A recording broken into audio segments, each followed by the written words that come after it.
जेव्हा जेव्हा आपल्या बाळाला दूध पाजायची तेव्हा तिचा दीर तिच्या जवळ येऊन थांबायचा. पण ती तिच्या दीराला काहीच बोलू शकत नव्हती, कारण तिच्या पतीचे निधन झाले होते आणि घर तिचा दीर चालवत होता. गंगाचा दीर दिसायला खूप हँडसम होता, पण गंगा त्याच्याशी कधीच बोलत नव्हती. एके रात्री दोघेही घरात एकटेच होते.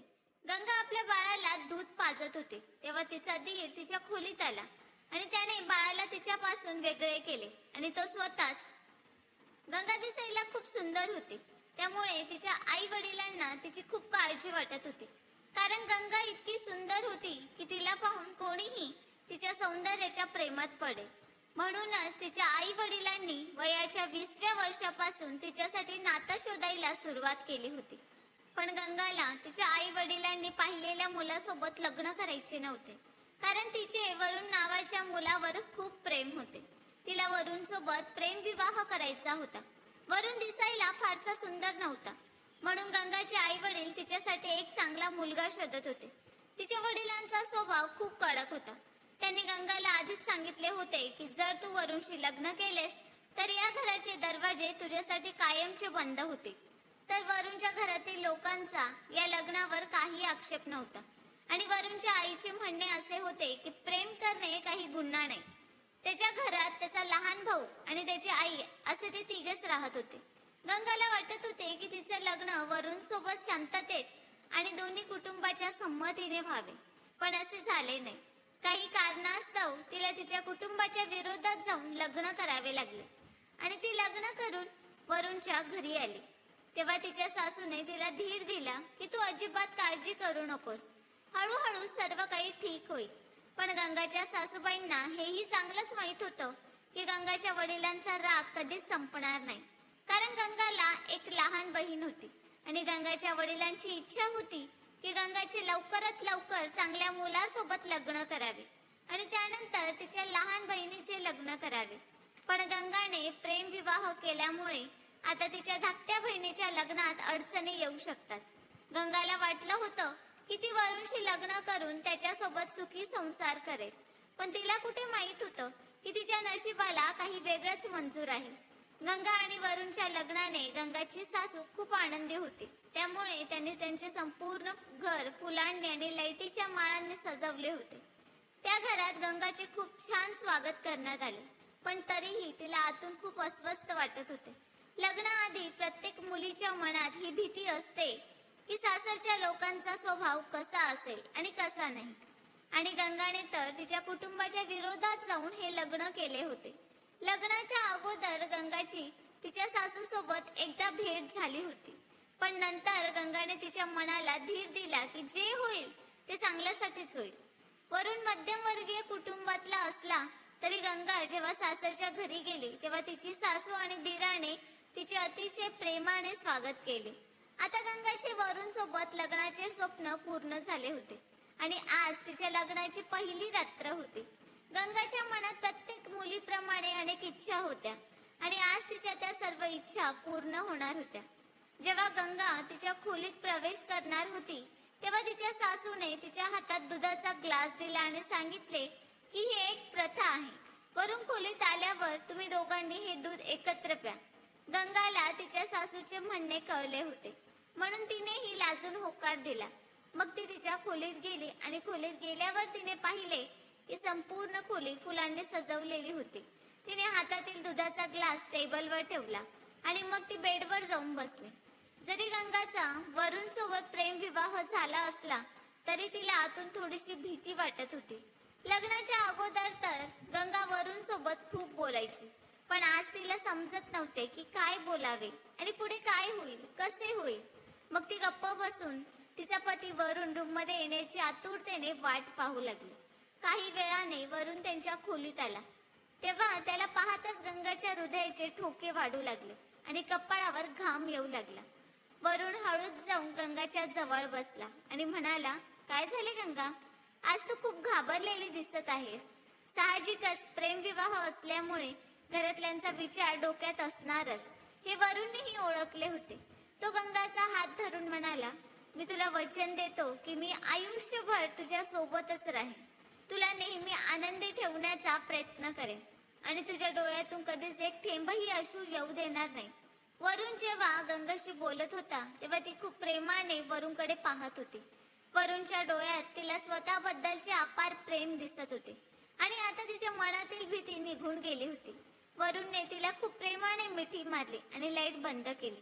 त्यानंतर त्यांनी एकमेकांवर अपार प्रेम केले, ज्याचे वर्णन शब्दात करता येणार नाही.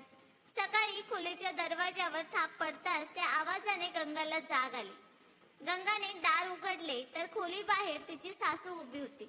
तिच्या सासूने सांगितले की आज तुझा चेहरा दाखवण्याचा विधी आहे, लवकरच तयार होऊन खाली ये. आणि हो गंगा बेटा, वरुणलाही उठव. सासू निघून गेल्यावर गंगाने दरवाजा बंद केला आणि ती वरुणला उठवू लागली. कदाचित आज वरुणची झोपेतून उठायला अजिबात मन करत नव्हते. तो गंगाला म्हणाला, प्लीज गंगा, अजून थोडा वेळ झोपू दे आणि ये तू पण झोप. असे म्हणत त्याने पुन्हा एकदा गंगाला आपल्या मिठीत घेतले. तेव्हा गंगा म्हणाली, नाही नाही, आई नुकत्याच आल्या होत्या आणि त्या म्हणत होत्या की चेहरा दाखवण्याचा विधी सुरू करायचा आहे आणि आपल्या दोघांना लवकर तयार होऊन खाली बोलवलं आहे. तिने एका दमात सर्व काही सांगितले, पण वरुणला गंगाचे काहीच ऐकू आले नाही, कारण आज वरुण जरा जास्तच रोमॅन्टिक मूड मध्ये होता आणि त्याने तिला पुन्हा बेडवर ओढले. त्यानंतर गंगा आंघोळ करायला गेली आणि आंघोळ करून आल्यावर तिने एक छानशी साडी नेसली. काही वेळाने वरुणही आंघोळ करून तयार झाला आणि मग ते दोघेही हॉलमध्ये आले. तेव्हा त्यांनी पाहिले की तिथे सर्व पाहुणे त्यांचीच वाट बघत होते.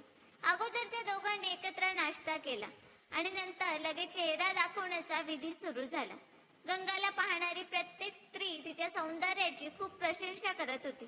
चेहरा दाखवण्याचा विधी सुरू झाला तेव्हा गंगाच्या लक्षात आले की तिचा दीर तिच्याकडे खूप विचित्र नजरेने पाहत आहे. पण गंगाने याकडे दुर्लक्ष केले की कदाचित आपला काही गैरसमज झाला असावा, कारण आज तिने त्याला पहिल्यांदा पाहिले होते. गंगाचा आजचा दिवस तिच्यासाठी खूप व्यस्त होता आणि आज ती खूप आनंदी दिसत होती, कारण लग्नाच्या बाबतीत तिने जे स्वप्न पाहिले होते ते आज तिला पूर्ण होताना दिसत होते. गंगाच्या मनात नेहमी एक भीती असायची की तिच्या आनंदाला कुणाची नजर न लागो, परंतु गंगाने कधीही विचार केला नव्हता की तिची भीती खरी होईल आणि तिच्या आनंदाला कुणाची तरी नजर लागेल. वरुणला नेहमी ऑफिसच्या कामानिमित्त दुसऱ्या शहरात जावे लागायचे. सर्व काही सुरळीत चालले होते. लग्नाच्या 6 महिन्यानंतर वरुण ऑफिसच्या कामानिमित्त दुसऱ्या शहरात चालला होता. तेव्हा रस्त्यात त्याचा खूप मोठा अपघात झाला, ज्यात वरुणचा जागीच मृत्यू झाला.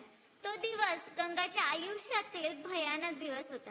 ही बातमी ऐकून गंगा तिचे भान हरपून गेली होती, कारण गंगाला यावर विश्वास ठेवणे फार कठीण झाले होते आणि तिचा पती वरुण या जगात नाही हे मानायला तिचे मन अजिबात तयार नव्हते. कारण वरुण नेहमी गंगाला सांगायचा की तो हे नातं 7 जन्म टिकवून ठेवेल. मग तो गंगाला एवढ्या लवकर सोडून कसा जाऊ शकतो? पण संध्याकाळी जेव्हा वरुणचे पार्थिव घरी आणण्यात आले तेव्हा ते पाहून गंगाच्या हृदयाचे तुकडे झाले होते आणि गंगाची सासू सुद्धा तिच्या मुलासाठी खूप रडत होती. आपल्या मुलीवर दुःखाचा डोंगर कोसळलेला ऐकून गंगाचे आई वडीलही भूतकाळातील सर्व गोष्टी विसरून वरुणच्या अंत्यविधीला आले होते. गंगा तिच्या आई वडिलांना रडत रडत म्हणत होती की तुमच्या आशीर्वादाशिवाय माझे लग्न यशस्वी होऊ शकले नाही. मग तिचे आई वडील म्हणाले, नाही गंगा बेटी, आई वडील आपल्या मुलांवर कितीही नाराज असले तरी ते आपल्या मुलांना कधीही शाप देत नाही. पण हेही खरे आहे की आजपर्यंत नशिबात लिहिलेलं कोणीही बदलू शकलं नाही. सर्वांच्या उपस्थितीत वरुणवर जवळच असलेल्या स्मशानभूमीत अंत्यसंस्कार करण्यात आले. 2 दिवसानंतर गंगाच्या आई वडिलांनी आपल्या घरी जाण्याचा विचार केला आणि त्यांनी गंगाला मिठी मारली. त्यानंतर ते तिला आशीर्वाद देत आपल्या घरी निघून गेले. मग पुढे 2 आठवडे निघून गेले आणि गंगाचे आई वडील पुन्हा एकदा गंगाला भेटायला आले. तेव्हा गंगा तिच्या खोलीतून बाहेर येत असताना अचानक तिला चक्कर आली आणि ती बेशुद्ध होऊन खाली पडली. जेव्हा गंगा शुद्धीवर आली तेव्हा ती हॉस्पिटलमध्ये होती. गंगा शुद्धीवर येताच डॉक्टर तिच्याकडे बघून म्हणू लागले की आजपासून तुला तुझ्या तब्येतीची काळजी घ्यावी लागेल, कारण आता तू आई होणार आहेस. ही बातमी ऐकून गंगाला समजत नव्हते की तिने आनंदी व्हावे की दुःखी व्हावे, कारण ही बातमी ऐकून ती पहिल्यांदा आनंदी झाली. पण नंतर तिला या विचाराने वाईट वाटले की तिच्या होणाऱ्या मुलाला त्याच्या वडिलांचा आधार नाही. याच विचाराने गंगाचे आई वडीलही उदास होते. पण तिची सासू ही बातमी ऐकून आनंदी दिसत होती. गंगाची सासू तिच्या जवळ आली आणि तिला सांगू लागली की हे मूल माझ्या मुलाची शेवटची निशाणी आहे. आता तू तुझी आणि आपल्या होणाऱ्या बाळाची चांगली काळजी घ्यायची. मग गंगाला हॉस्पिटलमधून घरी आणले. तेव्हा तिच्या सासूने तिची नजर काढली आणि पुन्हा एकदा तिचे स्वागत केले. इतक्या दिवसाने सासूच्या चेहऱ्यावरचे हास्य पाहून गंगा आतून खूप आनंदित झाली. पण जेव्हा गंगाचे आई वडील तिला घरी घेऊन जाण्यासाठी आले होते तेव्हा हा क्षण दुःखात बदलला. गंगाचे आई वडील तिला म्हणू लागले की तू अजून खूप लहान आहेस आणि तुझ्या पुढे डोंगरासारखे आयुष्य उभे आहे, जे तू एकटीने घालवणे खूप कठीण आहे. तू या बाळाचा गर्भपात कर. आम्ही तुझे पुन्हा एकदा चांगल्या घरात लग्न करून देऊ. ते ऐकून गंगाच्या सासूचा चेहरा पडला आणि ती म्हणाली की हे बाळ तिच्या मुलाची शेवटची निशाणी आहे. गंगा बेटी, तू गर्भपात करू नकोस. आपल्या सासूचे त्यांच्या मुलावरील प्रेम पाहून गंगाच्याही मनात आपल्या मुलाबद्दलचे प्रेम जागृत झाले आणि तिने आपल्या आई वडिलांना सांगितले की भलेही वरून नसला तरी मी हे घर कधीही सोडणार नाही. मी माझे बाकीचे आयुष्य माझ्या मुलाच्या आधाराने घालवे. गंगाचे वडील तिच्यावर चिडले आणि म्हणाले की तुझे वय खूप कमी आहे आणि एकट्या बाईने एवढ्या लहान मुलाला वाढवणे खूप अवघड आहे. पुढे जाऊन या मुलाचे शिक्षण आणि खर्च हे सर्व तू एकटी कसे सांभाळणार? हे ऐकून गंगाची सासू म्हणाली, व्याहीजी, त्याची तुम्ही अजिबात काळजी करू नका. हे बाळ या जगात आले तर मी माझ्या धाकट्या मुलाचे लग्न गंगा सोबत करून दे. ते ऐकून गंगा मोठ्या आश्चर्याने तिच्या सासूकडे पाहू लागली. तिने कधी विचारही केला नव्हता की तिचे आयुष्य तिला या टप्प्यावर घेऊन येईल. आता तिच्याकडे याशिवाय दुसरा मार्गही नव्हता. पण हे ऐकून गंगाचे आई वडील समाधानी झाले आणि म्हणाले की ठीक आहे, जर गंगाचे लग्न तुमच्या धाकट्या मुलासोबत होत असेल तर यात आम्हाला काहीही अडचण नाही. असे म्हणत गंगाच्या आई वडिलांनी गंगाला आशीर्वाद दिले आणि ते त्यांच्या घरी निघून गेले. गंगा सुद्धा शांतपणे आपल्या खोलीत गेली आणि आपल्या पतीची आठवण काढू लागली की आज तो जिवंत असता तर आपल्या मुलाची बातमी ऐकून त्याला किती आनंद झाला असता. पण त्याच्या नशिबात असे काही लिहिले असेल याचा तिने कधी विचारही केला नव्हता. आता तिला तिच्या मुलासाठी जगावेच लागेल असा विचार करून गंगा स्वतःकडे जास्त लक्ष देऊ लागली. गंगा चांगला पौष्टिक आहार घेऊ लागली आणि स्वतःला फिट ठेवण्यासाठी व्यायामही करू लागली. गंगाच्या पतीच्या मृत्यूनंतर आता तिचा दीर घरातील घरचं भागवत होता. तो एका खूप मोठ्या मल्टीनॅशनल कंपनीत काम करत होता आणि त्याचा पगारही खूप चांगला होता. गंगा त्याच्याशी फारशी बोलत नव्हती कारण तो नेहमी त्याच्या कामात व्यस्त असायचा. आपल्या दीराकडे पाहून गंगाच्या मनात अनेकदा प्रश्न पडायचा की खरंच तिचा दीर तिच्या सोबत लग्न करेल का? पण सध्या तर गंगाच्या मनात त्याच्याबद्दल काहीच भावना नव्हत्या. ती फक्त तिच्या मुलासाठी हे लग्न करत होती. प्रेग्नन्सीच्या काळात गंगाची सासू रात्रंदिवस तिची सेवा करण्यात व्यस्त असायची आणि गंगाला घरातील कोणतेच काम करून देत नव्हते. अशातच 9 महिने निघून गेले आणि गंगाच्या डिलिव्हरीचा दिवस आला. आज तिने एका छान गोंडस मुलाला जन्म दिला. आपल्या नातवाला पाहून गंगाची सासू खूप खुश झाली. मग त्यांनी आपल्या आजूबाजूच्या संपूर्ण परिसरात पेढे वाटले. जेव्हा 8 दिवसानंतर गंगाला हॉस्पिटलमधून घरी आणण्यात आले तेव्हा तिच्या सासूने तिचे स्वागत करण्यात कशाचीच कमी सोडली नाही. त्यांनी पुन्हा एकदा गंगाचे आणि आपल्या नातवाचे खूप चांगल्या प्रकारे स्वागत केले. नातू झाल्याच्या आनंदात गंगाचे आई वडीलही तिला भेटायला आले होते. त्यांनी गंगासाठी आणि तिच्या मुलासाठी खूप कपडे आणि खेळणी आणले होते. ते सर्व पाहून गंगाला खूप आनंद झाला आणि ती वरुणच्या आठवणीत हरवून गेली. ती विचार करत होती की आज जर वरुण असता तर त्याने सुद्धा आपल्या मुलासाठी खूप कपडे आणि खेळणी आणले असते. हा विचार करत असताना गंगाच्या डोळ्यातून अश्रू येऊ लागले.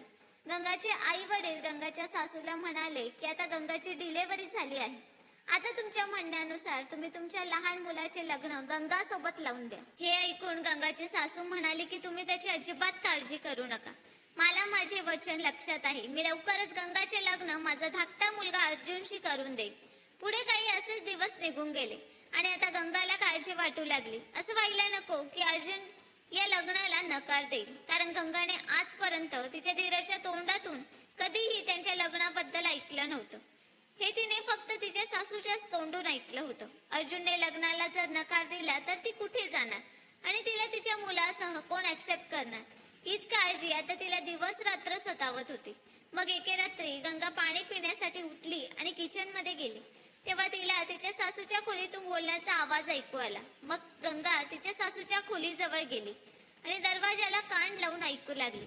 तिची सासू अर्जुन सोबत त्यांच्या लग्नाबद्दल बोलत होती, पण अर्जुन लग्नाला नकार देत होता. तो त्याच्या आईला म्हणत होता की गंगा त्याची वहिनी आहे, मग तो तिच्यासोबत लग्न कसे करू शकतो. यावर तिची सासू अर्जुनला म्हणू लागली की जर तू तिच्याशी लग्न केले नाही तर ती आपल्या वरूणच्या मुलाला घेऊन जाईल, आणि मी तिच्या आई वडिलांना वचन दिले आहे की तुमच्या दोघांचे लग्न लावून देईल. तिची सासू अर्जुनला विनंती करू लागली की या लग्नाला होकार दे. जर तू गंगासोबत लग्न केलेस तर तुझ्या भावाच्या मुलाला वडिलांचा आधार मिळेल. तुला वाटत नाही का तुझ्या भावाच्या मुलाला चांगले आयुष्य मिळावे आणि तुझ्या भावाच्या आत्म्याला देखील शांती मिळावी. गंगाची सासू अर्जुनला समजावून सांगत होती, पण अर्जुनच्या तोंडातून एक शब्दही निघाला नाही. तो शांत असल्याचे पाहून गंगा तिच्या रूम मध्ये निघून गेली. आज पुन्हा एकदा गंगा वरूणची आठवण काढत रडत होती. तिला या गोष्टीचे खूप दुःख वाटत होते की तिच्या आयुष्यात फक्त समस्याच लिहिल्या आहेत. गंगाने आपल्या आयुष्याबद्दल कित्येक स्वप्न पाहिले होते, पण ते स्वप्न पूर्ण होण्याआधीच राख झाले होते. आता ती तिच्या मुलाला घेऊन कुठे जाणार आणि तिचा आणि तिच्या मुलाचा स्वीकार कोण करणार, हा विचार करत रडत रडत ती झोपी गेली. सकाळी उशिरा तिला जाग आली तेव्हा तिने पाहिले की सर्व घराला फुलांनी सजवले जात होते आणि घराबाहेर मांडव टाकण्याचे काम चालू होते. गंगाने तिच्या सासूला याबद्दल विचारले तेव्हा तिची सासू म्हणू लागली की आज तुझे आणि अर्जुनचे लग्न आहे. हे ऐकून गंगाला आश्चर्य वाटले आणि ती विचारात पडली की जे रात्री तिने ऐकले होते मग ते काय होते आणि अर्जुन लग्न करण्यास इतके लवकर तयार कसा झाला. पण ती याबद्दल तिच्या सासूला काही विचारू शकली नाही. गंगाच्या सासूने तिला लग्नात नेसण्यासाठी छानशी साडी दिली आणि म्हणाली की ही तुझ्या लग्नाची साडी आहे, लवकर तयार हो. लग्नाची साडी बघून गंगा पुन्हा वरूणच्या आठवणीत हरवून गेली की आज वरून जिवंत असता तर ही साडी नेसावी लागली नसती, पण आता नशिबात लिहिलेलं कोणीच बदलू शकत नाही. गंगा आज दुसऱ्यांदा ही साडी नेसत होती. साडी नेसल्यावर तिला आपल्या नशिबावर खूप राग येऊ लागला. काही वेळाने ती तयार होऊन खोलीतून बाहेर पडली. तिच्या सासूने तिला बाहेर मंडपात बसवले तेव्हा तिची नजर अर्जुनवर पडली. मंडपात बसलेल्या अर्जुनच्या चेहऱ्यावर अजिबात हसू दिसत नव्हते आणि तो मान खाली करून शांत बसला होता. त्याच्याकडे बघून असे वाटत होते की तू हे लग्न मजबुरीने करतोय. मग तिच्या लक्षात आले की मी पण हे लग्न मजबुरीनेच करत आहे. गंगा आणि अर्जुनचे लग्न अगदी साधेपणाने झाले. या लग्नात तिचे आई वडीलही उपस्थितीत होते आणि त्यानंतर दोघांनीही मोठ्यांचे चरण स्पर्श करून त्यांचे आशीर्वाद घेतले. जेव्हा तिच्या सासूने गंगाला अर्जुनच्या खोलीत पाठवले तेव्हा ती खूप घाबरली होती, कारण तिला माहित नव्हते की आज अर्जुन तिच्याशी कसा वागेल. आजची रात्र तिच्या आयुष्यातील सर्वात विचित्र रात्र असू शकते हा विचार करत असताना तिला खूप चिंता वाटत होती. गंगा शांतपणे बेडवर जाऊन बसली आणि वाट पाहत रात्रीचे 2 वाजले, पण अर्जुन अजूनपर्यंत खोलीत आला नव्हता. आणि मग अर्ध्या तासानंतर अर्जुन जेव्हा खोलीत आला तेव्हा गंगाला जागे पाहूनही तो गंगाशी काहीच बोलला नाही. म्हणून गंगाही त्याच्यासोबत काहीच बोलले नाही, कारण आज त्या दोघांमधले नाते बदलले होते आणि आज त्या दोघांचे नवरा बायकोचे नाते होते, पण तरीही त्यांच्यात नवरा बायकोची भावना नव्हती. अर्जुन शांतपणे बेडवरून उशी घेऊन बाल्कनीत जाऊन झोपला. अर्जुनच्या अशा वागण्याने गंगा खूप गोंधळून गेली होती. तरीही ती अर्जुनला काहीच बोलू शकली नाही आणि तिने शांतपणे झोपून घेतले. सकाळी जेव्हा गंगा झोपेतून जागी झाली तेव्हा अर्जुन तिच्या अगोदर खोलीतून बाहेर गेला होता. त्याला हे नातं स्वीकारणं खूप कठीण जाईल हे गंगाला माहित होतं, पण त्याच्यासोबत तिला हे देखील माहित होतं की असं न बोलून यावर काही तोडगा निघणार नाही. गंगाच्या सासूने त्यांच्या नातवाला गंगाजवळ दिले आणि म्हणाल्या की रातभर सोनू एकदम आरामात झोपला होता, पण आता झोपेतून उठल्यावर तो रडू लागला. गंगा तिच्या सासूला म्हणाली की कदाचित त्याला भूक लागली असेल. तिने लगेच आपल्या बाळाला छातीशी धरले आणि त्याला दूध पाजण्यास सुरुवात केली. गंगा जेव्हा तिच्या बाळाला दूध पाजत होती तेव्हा अर्जुन खोलीत आला होता. त्याला पाहून गंगाने आपल्या बाळाला पाजणे बंद केले आणि तिच्यापासून त्याला बाजूला केले. कदाचित तिला थोडे अनकम्फर्टेबल फील झाले असावे, कारण याआधी असे कधी घडले नव्हते, कारण ती तिच्या रूम मध्ये जाऊन बाळाला दूध पाजायची. अर्जुनने सुद्धा गंगाकडे पाहून मान खाली घातली होती. कदाचित त्याला माहित नव्हते की गंगा बाळाला पाजत आहे. अर्जुन आणि गंगाचे नाते कधी चांगले होईल आणि त्या दोघांचे नाते या पलीकडे जाईल की नाही हे त्या दोघांनाही माहित नव्हते. पुढे असेच काही दिवस निघून गेले. आता अर्जुन गंगाच्या मुलावर खूप प्रेम करू लागला होता. तो त्याच्यासाठी नवनवीन खेळणी आणत होता आणि त्याला वडिलांसारखं प्रेमही देत होता. पण आजपर्यंत गंगा आणि अर्जुन मध्ये पती पत्नीचे नाते निर्माण झाले नव्हते. एके रात्री गंगाची तब्येत बरी नव्हती. तिला खूप ताप आला होता आणि मग तिचे बाळ भुकेमुळे जोरजोरात रडू लागले. म्हणून तिने त्याला तिचे दूध पाजायला सुरुवात केली. मग अर्जुन त्याच्या खोलीत आला आणि तिथेच उभा राहिला. त्याला असे तिच्याजवळ उभं असलेलं पाहून तिला लाज वाटली, पण अर्जुन तिथेच उभा होता.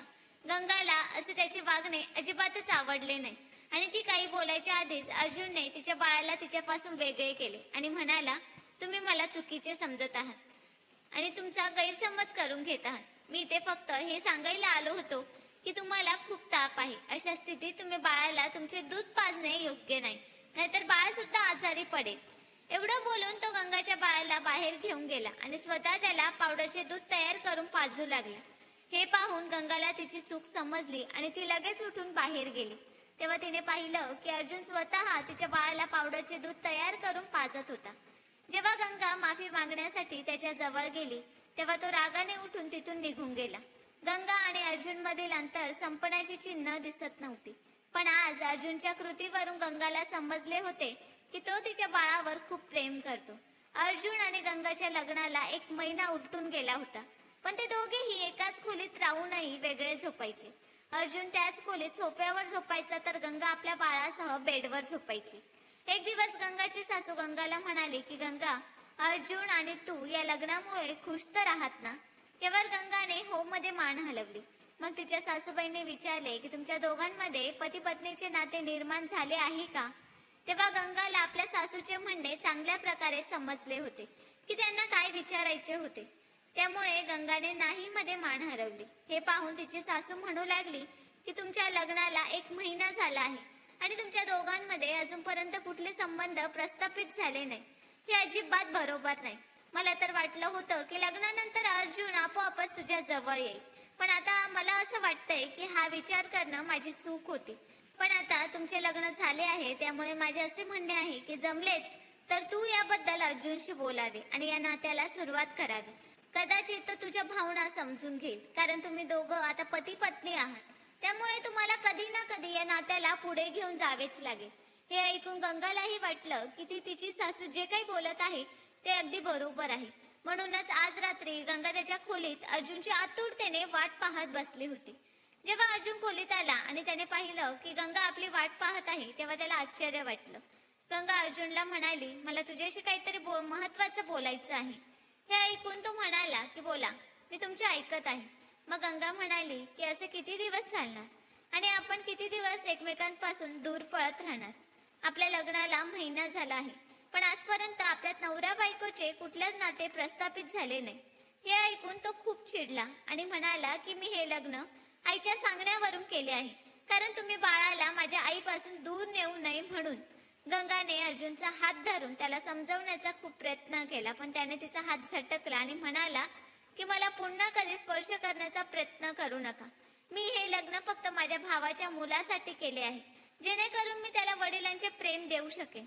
मी आपल्या नात्याला कधीच या पलीकडे घेऊन जाऊ शकत नाही. हे बोलून अर्जुन रागाने खोलीतून बाहेर निघून गेला. तेव्हा त्याच्या आईने त्याचा हात धरला आणि त्याला पुन्हा खोलीत आणले, कारण जेव्हा अर्जुन आणि गंगा बोलत होते तेव्हा गंगाची सासू बाहेर उभी होती आणि त्यांनी सर्व गोष्टी ऐकल्या होत्या. गंगाच्या डोळ्यातून अश्रू वाहत होते. ती विचार करत होती की तिच्या आयुष्याने तिला या कसल्या वळणावर आणून सोडले आहे. मग तिने तिचे अश्रू पुसल्याने ठरवले की ती आता या घरात राहणार नाही. ती अर्जुन पासून घटस्फोट घेईल आणि त्याला सोडून आपल्या माहेरी जाईल. गंगाला हेही माहित होतं की तिच्या या निर्णयामुळे तिच्या आयुष्यात अनेक अडचणी निर्माण होतील, पण आता ती प्रत्येक अडचणींना तोंड द्यायला तयार होती. यावेळी रात्रीचे 2 वाजून गेले होते. अर्जुन खोलीत शिरला तेव्हा गंगा त्याला म्हणाली की उद्या आपण दोघेही एकमेकांना घटस्फोट देऊ. या बळजबरीतून तुला मुक्ती मिळेल आणि मलाही तुझ्यावर माझा आणि माझ्या मुलाचा भार टाकायचा नाहीये. हे ऐकून अर्जुनने गंगाला बेडवर बसवले आणि तिच्या पायाजवळ बसून तो तिची माफी मागू लागला. गंगाला समजत नव्हते की अर्जुनला अचानक काय झाले. तेव्हा गंगाने आपल्या सासूबाईंना अर्जुनच्या मागे उभे असलेलं पाहिलं. गंगाच्या सासूनेही हात जोडून गंगाची माफी मागितली आणि म्हणाली की गंगा बेटा, अर्जुनला एक शेवटची संधी दे. अर्जुनने गंगाचा हात धरला आणि म्हणाला की मला माफ कर गंगा. आजवर मी तुझ्याशी केलेल्या वाईट वागणुकीबद्दल तुलाही माहित आहे की तू माझ्या मोठ्या भावाची पत्नी आणि माझी वहिनी होतीस. म्हणूनच मी तुला पत्नी म्हणून स्वीकारण्यास माझ्या मनाला पटवून देऊ शकलो नाही. इथून पुढे मी या नात्याला पुढे नेण्यास माझ्याकडून पूर्ण प्रयत्न करेन. कदाचित त्यासाठी मला थोडा वेळ लागेल.